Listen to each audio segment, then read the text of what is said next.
Quando Stefano Pioli si sente maggiormente on fire? Fire, secondo me, deve essere comunque una cosa legata a quel momento lì del Milan, perché è stato troppo bello viverlo, ma credo che sia sbagliato proseguirlo, e io spero che on fire saranno i miei giocatori del momento, del futuro, le mie squadre del futuro, ma Pioli è stato on fire lì. È stato on fire lì perché siamo diventati tutti on fire in quell'ambiente lì, parlo di giocatori, staff, club, tifosi soprattutto, e deve rimanere, credo che sia la collocazione giusta sia quella, e adesso io sono Bioli, come mi chiamano qua in Saudi, e andiamo avanti.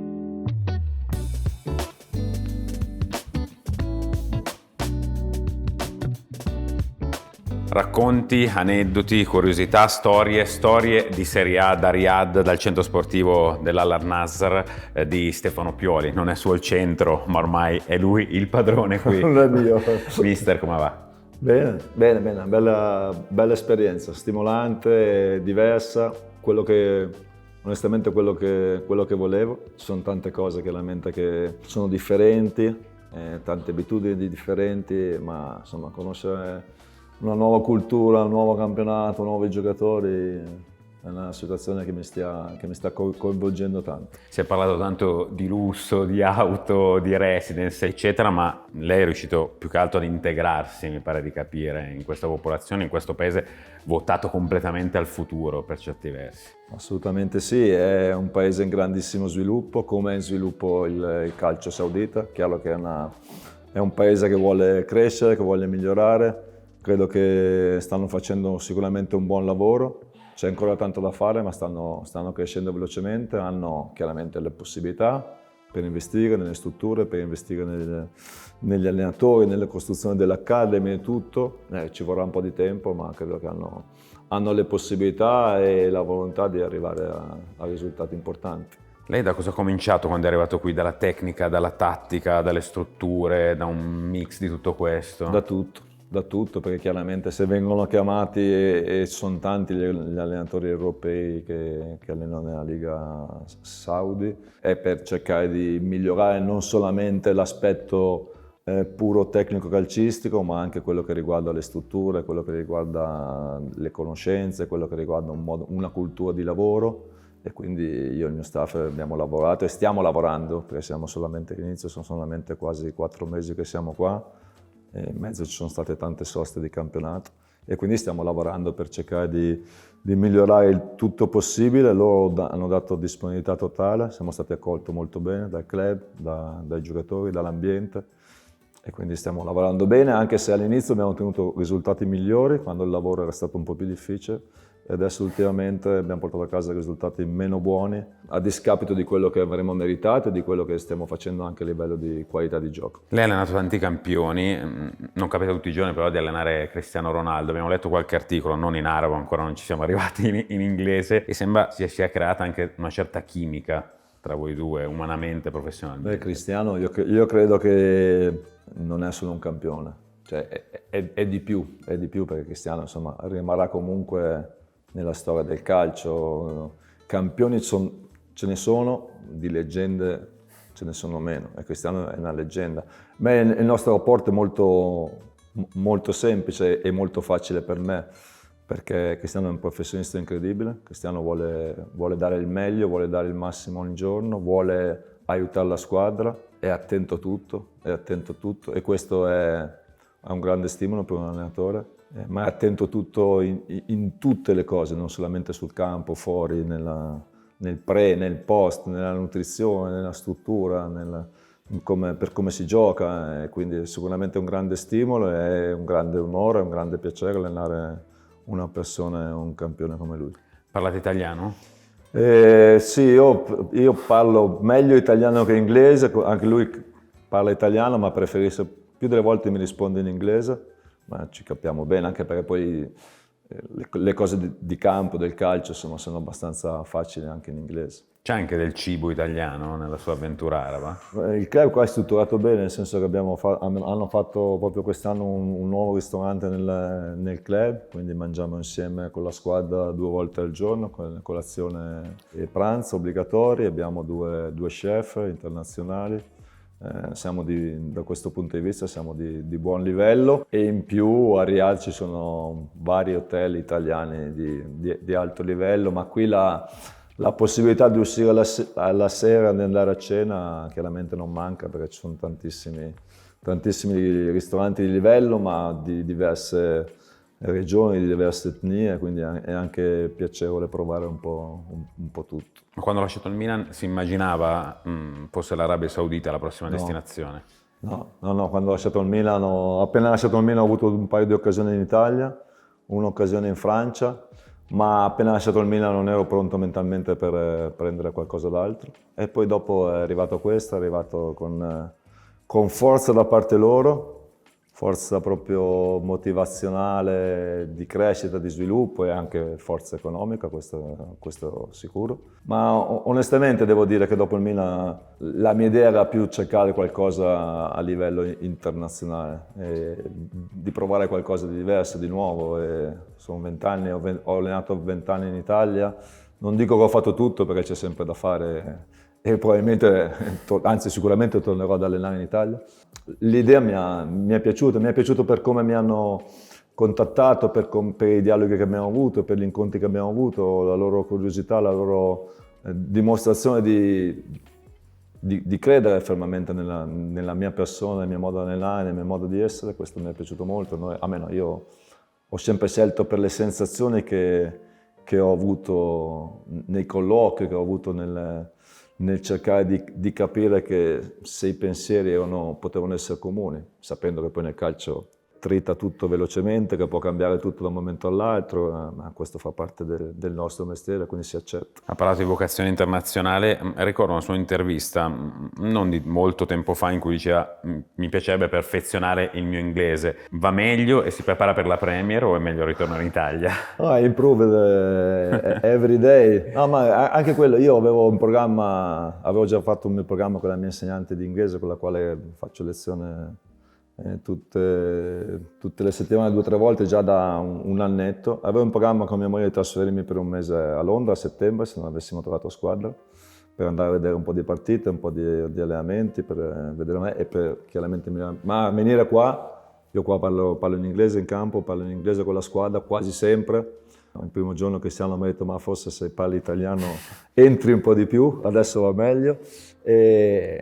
Però sì, anche quello è stato una delle motivazioni, perché adesso veramente in allenamento sul campo e anche in partita riesco a comunicare con la squadra in inglese, che non è facile per una persona. Mi sento giovane, ma ho quasi 60 anni, a scuola avevo studiato francese, quindi il francese, se dovessi andare a allenare in Francia non avrei problemi, dopo un mese parlerei tranquillamente, invece mi mancavano proprio le basi dell'inglese, ma sto migliorando, sono contento, e credo che a fine stagione potrei anche fare le conferenze in inglese, quindi questo è sicuramente un obiettivo che avevo e sono contento.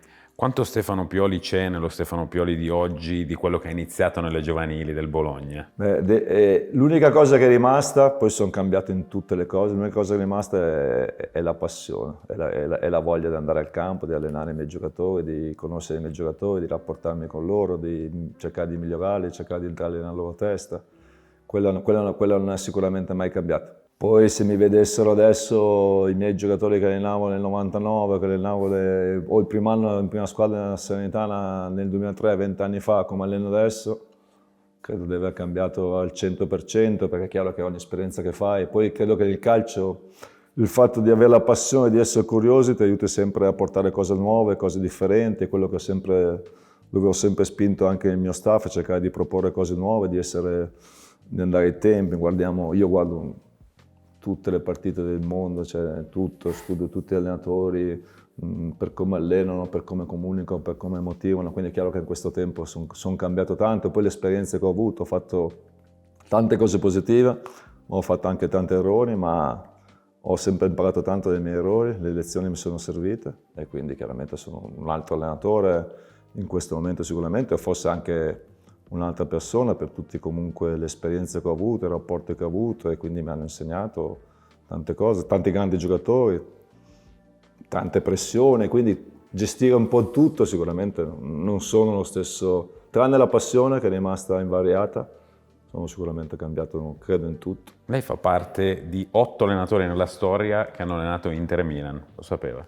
Sapevo che ne eravamo tanti, ma non il numero esatto. Beh, però per uno che ha iniziato da molto lontano, no? Tutte le categorie. E certo che se mi guardi, io sono qui in Arabia con il mio prof, l'unico dello staff che ha cominciato con me è il prof Matteo, che era con me dal 99 a Bologna, quindi ogni tanto dico, certo Matteo, se ci avessero detto che avremmo fatto tutto questo che abbiamo fatto e che adesso siamo qua in Arabia Saudita, probabilmente in pochi è il bello, ma credo che almeno io ancora non mi sto guardando indietro, perché credo di avere ancora tante cose da fare, tante cose da poter migliorare o comunque da poter dire, da poter ottenere. Quindi poi ci sarà un momento, forse fra 10-15 anni, che mi guarderò alle spalle e dirò, cavolo, sono partito dai Prati Bocchi a Parma e sono arrivato a Riyadh, sono arrivato chiaramente a vincere uno scudetto col Milan, o a vincere lo scudetto con gli allievi nazionali del Bologna, o fare...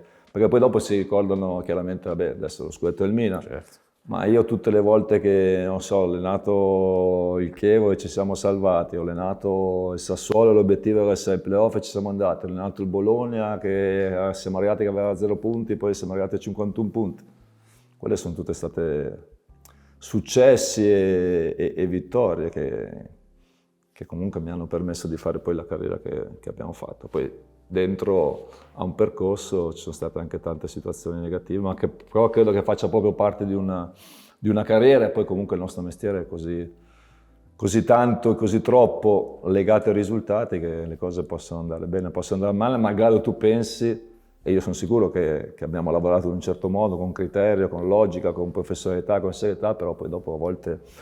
Perché poi dopo gli equilibri nel nostro ambiente sono molto particolari. Molto veloce. Sì, no, ma nel senso che a volte il tuo stesso modo di porti crea delle dinamiche positive, delle alchimie perfette, a volte invece certe cose si incrinano per delle piccole cose che a volte non puoi neanche controllare, o a volte puoi controllare. Certo che se tornassi indietro potrei cambiare qualcosa. Io, per esempio, una delle cose che mi è rimasta dentro che mi è dispiaciuta, il secondo anno della Lazio, dopo un primo anno così bello, il secondo anno della Lazio, adesso sicuramente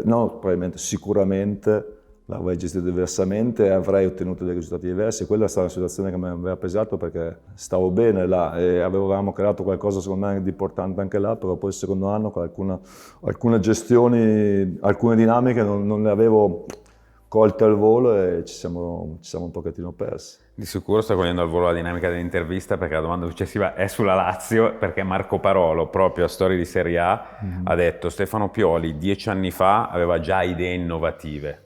È così? Beh, ma perché fa parte del mio modo di fare, del mio dello staff, di provare a crescere. E crescere vuol dire... E poi dopo, secondo me, poi anche la qualità e il livello dei giocatori nella nostra carriera è chiaramente cresciuta, perché prima allenavo squadre di Serie B, poi allenavo squadre di A che si dovevano salvare, poi sono arrivato alla Lazio e ho cominciato ad allenare giocatori di un certo livello, a cui anche le richieste che puoi fare e anche le risposte che puoi ottenere sono diverse. Ma quella lì, il primo anno della Lazio, secondo me è stata una delle squadre dove un certo periodo, 3 o 4 mesi, vinci. A fine del primo tempo avevamo già chiuso le partite, ma giocavamo veramente, veramente bene. E Marco era uno di quei giocatori che a livello di intelligenza calcistica potevi aprirle qualsiasi soluzione, qualsiasi spazio, qualsiasi movimento, ma non solo lui. C'era Parolo, c'era Biglia, c'era Candreva, c'era Felipe Anderson, c'era Klose. C'era tanta qualità. Stefano Mauro, ma tantissimi me ne dimentico sicuramente. Ma e poi c'era già l'esterno basso che entrava dentro il campo. Iniziava a vedersi. Sì, iniziava a vedersi, ma lì forse qualche volta veniva un po' per caso. Abbiamo cominciato un po' più, secondo me più a Firenze, poi abbiamo cominciato a lavorare un po' diversamente. A proposito di Firenze, per forza di cose dobbiamo fare la domanda sulla Fiorentina, l'episodio Davide Astori, quanto l'ha segnata sì nella carriera, ma soprattutto nella sua vita? Tantissimo, ma è inevitabile che sia così, perché chiaramente abbiamo vissuto una situazione, un'esperienza che che chiaramente non si augura a nessuno e che era totalmente imprevedibile, inaspettata, e quindi è una cosa che rimarrà dentro e sono ancora molto legato e questo mi fa piacere alla famiglia di Davide, ai fratelli, ai genitori, li sento e sono vicino a loro. Abbiamo perso una persona che spesso, no, purtroppo si parla sempre, cioè purtroppo diventa normale parlare positivo di una persona, non c'è più, ma veramente Davide, io mi ricordo che dopo una settimana che eravamo a Firenze avevo detto ai miei collaboratori, perché non sono mai stato così sempre fortunato nel trovare, perché i capitani li trovi, nel senso tu arrivi in una squadra nuova e c'è già chi è il capitano. E ho detto, dopo una settimana ho detto, lui veramente è il vero capitano, era una persona di una positività, di una generosità, di una serenità, era sempre la persona, la prima che voleva cercare il positivo nelle situazioni e voleva cercare delle soluzioni per cercare di migliorare il lavoro di tutti. E quando è venuto a mancare, soprattutto poi in quel modo che è venuto a mancare, insomma ci siamo sentiti veramente da soli, ma per fortuna anche per merito di Davide si è creato un gruppo così saldo, così forte che siamo riusciti insieme a, insomma, non dico a superarla perché non la superi in una situazione del genere, ma a portare avanti qualcosa che Davide aveva seminato. Allenare, mister, è una vocazione, quindi, anche nella gestione umana dei calciatori. Per me sì, per me sì. Per me è sempre venuto prima e viene sempre prima la predisposizione a creare un rapporto o comunque a creare un obiettivo comune nel cercare di capire cosa fare e con chi fare per ottenere qualcosa. E credo che conoscere bene i propri giocatori, soprattutto a livello caratteriale, a livello mentale, sia una situazione importante per un allenatore. A proposito di giocatori, Teo Hernandez 209 partite con lei, Rafael Leao 205, sono i giocatori più utilizzati nella sua carriera. Cosa hanno di Sono anche quelli che aveva fatto dormire in meno. Cosa hanno di speciale Teo e Leao? Di speciale è che sono due ragazzi con i quali siamo cresciuti insieme, due ragazzi ai quali ho avuto un bene all'anima e due ragazzi che secondo me avevano bisogno di certi tipi di rapporti, ma due ragazzi che solari, belli, difficili perché non così continui, un po', a volte un po' indolenti, a volte, però poi io mi ho avuto un bellissimo rapporto, poi dopo mi facevano, perché sono due giocatori che comunque condizionavano il risultato della partita, perché lo potevano condizionare in positivo e lo potevano condizionare anche in negativo. Però due ragazzi che, quando li ho conosciuti io, soprattutto Rafa era molto giovane.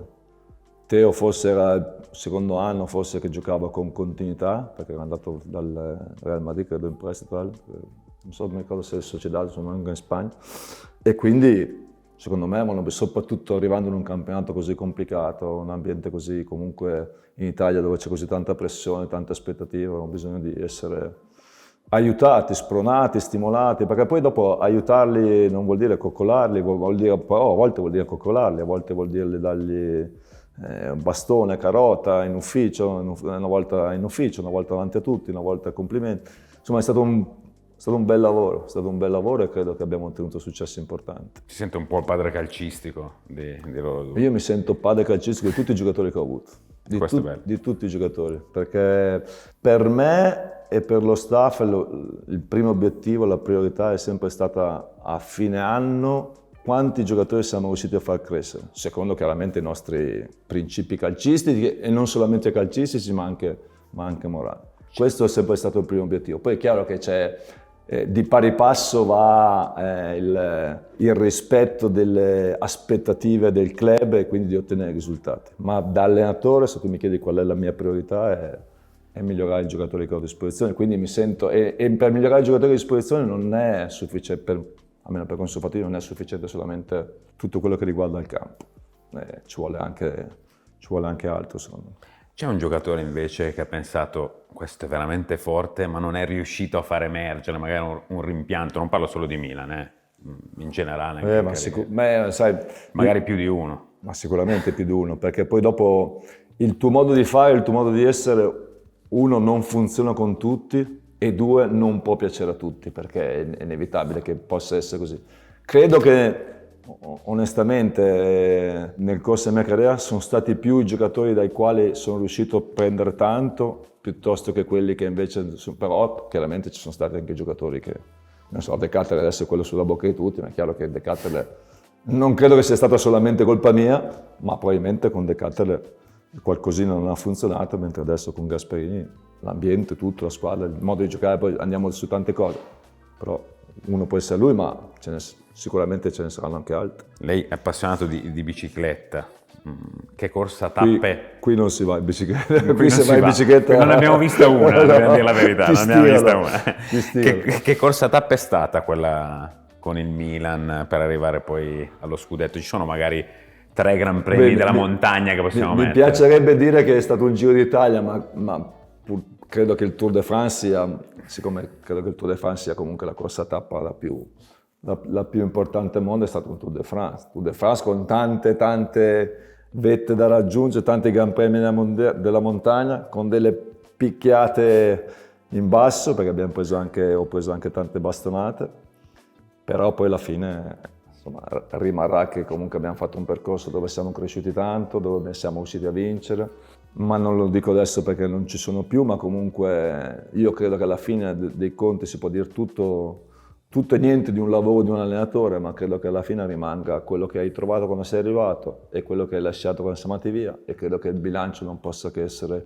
positivo, che poi dopo dentro il percorso tante cose positive e anche tante altre negative. Le fa venire ancora i brividi lo scudetto ripensandoci? Sì, ma questo credo che non passerà mai, anche se dovessi vincere ancora, perché chiaramente perché è stato talmente inaspettato da parte di tutti, talmente bello da vivere, con una squadra giovanissima, un ambiente che si era creato una magia particolare che credo che a me rimarrà sempre nel cuore, nella testa, in tutto quello che farò.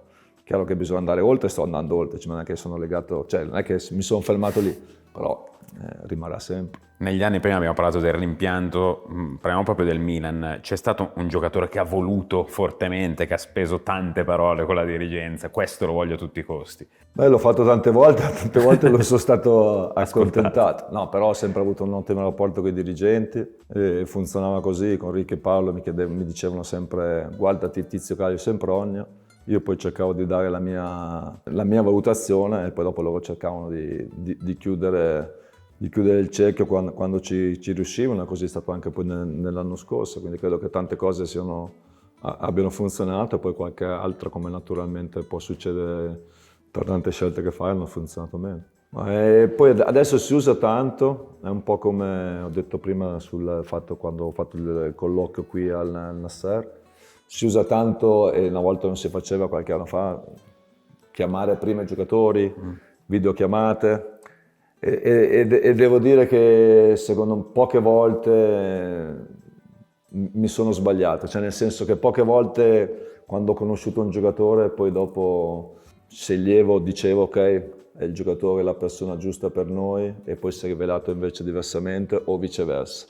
Conoscere bene i giocatori, parlarci, capire chi sono, capire le caratteristiche mentali, tecniche, così credo che sia molto importante, e il più delle volte le sensazioni che hai iniziali poi dopo vengono confermate, e questo credo che sia positivo. L'ho accennato lei, ma si è dovuto anche arrabbiare nel ciclo del Milan qualche volta. Vabbè, ma allenare, tu pensa qua, vuol dire, ma è volato qualcosa, no? Allenare, no, volato proprio qualcosa no, ma allenare significa sicuramente discutere. Anche perché credo che io ho sempre invitato i miei giocatori a partecipare tanto, nel senso a invogliarli a esprimere le proprie opinioni, soprattutto nelle sedute video, perché poi alla fine sì, è importante che io abbia le idee chiare, ma io ce le ho, penso di averle, ma poi dopo in campo ci vanno loro, quindi certo, poi dopo le situazioni, i conflitti individuali ci sono, perché poi è normale che sia così.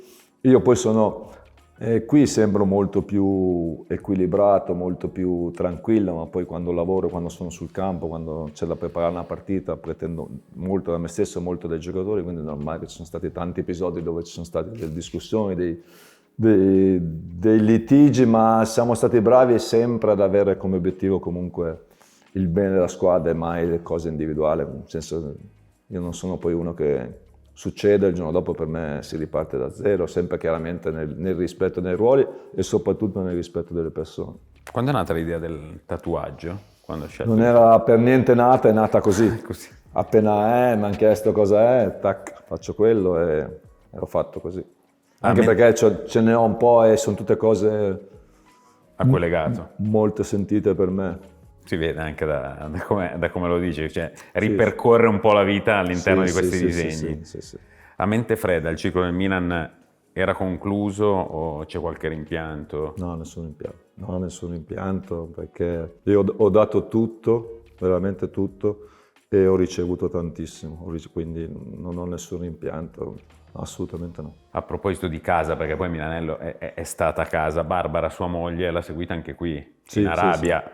Ci pensa mai a ciò che avete costruito insieme? Perché non è scontato partire dai banchi di scuola e arrivare dove siete arrivati insieme. Sì, no, certo, però anche lì vogliamo guardare avanti e poi è chiaro che adesso siamo nonni, abbiamo 3 nipoti, un altro ne arriverà la prossima estate, quindi è chiaro che quando diventi nonno cominci anche a guardare indietro quello che hai fatto. E la soddisfazione nostra è soprattutto non tanto nella mia carriera, che vabbè, insomma, quelle, sai, può andare bene, può andare male nel vedere i nostri figli migliori di quelli che eravamo noi alla loro età, e questa è secondo me una cosa che ci gratifica molto e che ci fa pensare e poter dire che, insomma, soprattutto lei, perché lei che è stata sicuramente molto più vicina ai miei figli, di aver fatto un buon lavoro. Sua figlia Carlotta non è in Arabia, invece... Sì, verrà presto però a trovarmi. Gianmarco sì, però, fa Sì, parte Gianmarco dello lavora staff con me. della Lancer. Certo. No, Si aspettava ripercorresse un po' le sue orme, almeno in parte, o si aspettava proprio di diventasse allenatore, invece non è diventato? No, adesso Gianmarco sta cercando di capire il suo futuro, continua a fare il match analyst, ma continua sempre di più a stare sul campo, a lavorare bene, poi quello che sarà il suo futuro è molto giovane.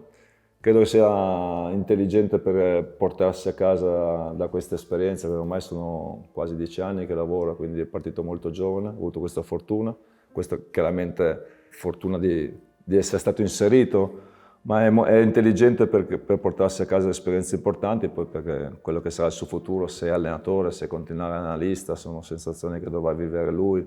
È chiaro che ha vissuto degli ambienti importanti, delle pressioni importanti, delle aspettative importanti. Essere figlio dell'allenatore e lavorare nello staff nei confronti dei giocatori è molto particolare, ma questo richiede ancora più impegno, ancora più serietà, ancora più competenza, e quindi questo lo ha sicuramente aiutato a dare il massimo, è molto attento soprattutto ai comportamenti, insomma credo che si stia meritando tutto quello che sta ottenendo, perché lo merita per quello che sta facendo, non perché è il figlio dell'allenatore. Concluderei il quadro familiare a questo punto con mamma Luisa. Con mamma Luisa, era un po' mancare. È stata la prima che ha chiamato dopo il tricolore? Sì, assolutamente sì. Lei è la prima che ho chiamato e mio padre è il primo a cui ho chiaramente pensato, perché i miei genitori hanno fatto tutto per seguirmi, per motivarmi, per aiutarmi nella mia carriera da calciatore e poi da allenatore. L'hanno sempre fatto con grande discrezione, chiaramente soprattutto mio padre, che ha vissuto sempre molto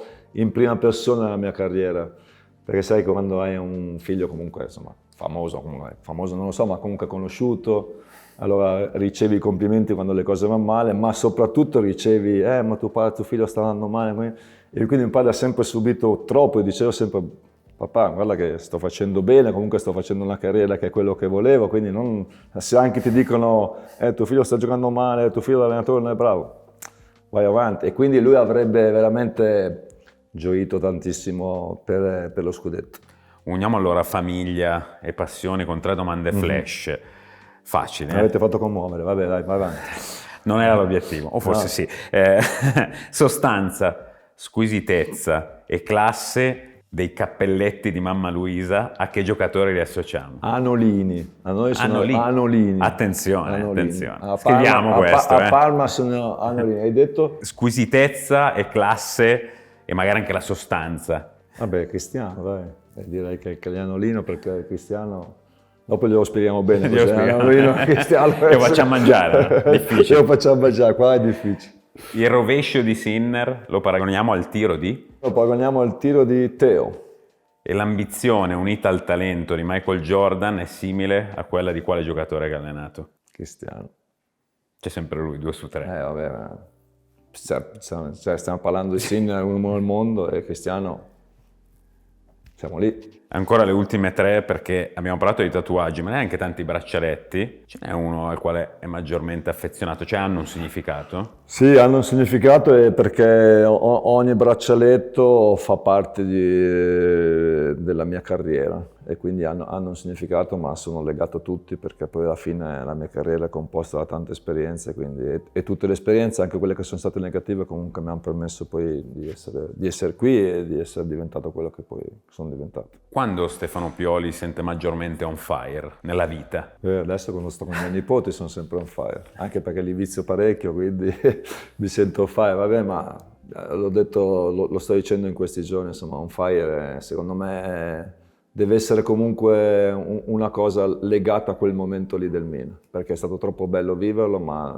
credo che sia sbagliato proseguirlo, e io spero che on fire saranno i miei giocatori del momento, del futuro, le mie squadre del futuro, ma Pioli è stato on fire lì, perché siamo diventati tutti on fire in quell'ambiente lì, parlo di giocatori, staff, club, tifosi soprattutto, e deve rimanere, credo che sia la collocazione giusta sia quella, e adesso io sono Bioli, come mi chiamano qua in Saudi, e andiamo avanti. E a proposito di giocatori on fire, Reinders ha avuto una maturazione incredibile, scherzavate, no? L'altro giorno durante la Supercoppa, dicendo l'anno scorso non la buttavi mai dentro, invece quest'anno ma è sempre quello che gli ho detto lui durante la scorsa stagione, perché per me TG è sempre stato, la prima volta che mi hanno fatto, già lo conoscevo, avevo visto un West Ham a Z Alkmaar con mio figlio e con l'altro mio analista, ho detto guardiamo questo giocatore qua perché me ne è piaciuto.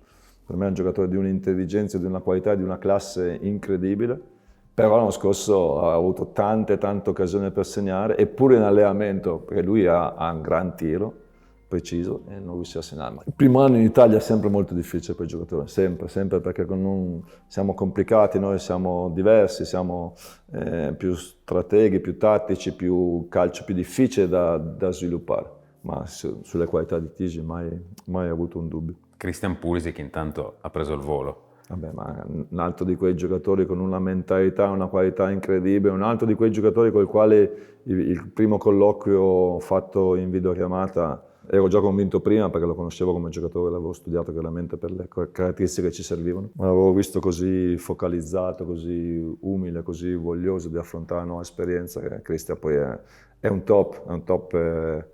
È un top come ragazzo, un top come giocatore, può giocare in tante posizioni, mentalità che dà sempre il meglio, sempre positivo, veramente è stato un giocatore piacevole da allenare. Lei arrivò in corsa un po' come ha fatto con Seisao, lei al posto di Giampaolo, con Seisao al posto di Fonseca. Quanto è difficile resettare lo spogliatoio in quel momento? Non lo so, io credo che, io parlo della mia esperienza, credo che tu devi andare là e non devi sapere niente di quello che è successo prima, non devi chiedere cosa facevate, perché qui, là, come difendevate, come attaccavate, devi portare il tuo modo di essere, devi essere te stesso, devi credere in quello che fai, e poi dopo piano piano capire dove puoi arrivare, come puoi arrivare a certe situazioni, a raggiungere certi risultati, ma credo che con Seisao ha la chiarezza dentro di sé di quello che vuole essere, di quello che è, e quindi cercherà di portare il suo modo di giocare, il suo modo di allenare, il suo modo di porsi alla squadra, e poi dopo è tutto imprevedibile. Secondo me è un ottimo allenatore, quindi gli auguro di fare il meglio, ma poi dopo che si creano o non si creano certe cose è difficile prevederlo. Abbiamo le ultimissime due, una è il profilo di Rafael Leao, in parte l'ha già fatto, ma volevamo chiedere qualcosa di più dal punto di vista proprio umano, empatico e tecnico-tattico del giocatore. Rafa è un ragazzo stupendo, c'ha di brutto per modo di dire, ha il suo body language che inganna, ma Rafa è un ragazzo molto intelligente, molto sensibile, molto buono d'animo, e che va un po' spronato, stimolato, aiutato, ma io credo in quello che vedo è che a volte forse le critiche sono, no, a volte, le critiche nel calcio comunque le critiche e gli elogi sono sempre eccessivi. Io personalmente ho continuato a vedere e vedo ancora tuttora, magari l'ho visto poco il Milan quest'anno, una crescita continua di Rafa. Poi dopo non so se riuscirà a diventare un top e a poter vincere un giorno un pallone d'oro. Io l'ho sempre sostenuto, gli ho sempre detto, continuo a pensare che lui possa diventare un giocatore da vincere il pallone d'oro. Ma io credo che la sua crescita sia continua, con dentro la crescita anche a volte dei bassi, a volte dei cali, ma sarà sempre comunque un giocatore così, perché certe caratteristiche rimangono, però sempre crescendo e sempre migliorando. L'ultimissima, Stefano Pioli nel 2035. 2035, fra 10 anni. Alleno ancora, c'ho voglia di allenare, è vero che entro nel 60 e quindi nel 60 è sempre stato un numero che mi dava un po' fastidio, ma credo, con questa passione, credo che allenerò ancora a 70 anni, ma speriamo di rivederci. Speriamo di sì, direi. Grazie mister. Grazie Shukran. In arabo si dice così. Sì, Grazie, ciao, per chi Grazie. non lo sapesse. Grazie Yeah. mister, davvero, grazie a mister Pioli. Un'altra affascinantissima storia di Serie A è stata raccontata qui da Riyadh. Eccoci allora che Storia di Serie A torna prestissimo con noi su Radio TV Serie A con RDS. Grazie a tutti.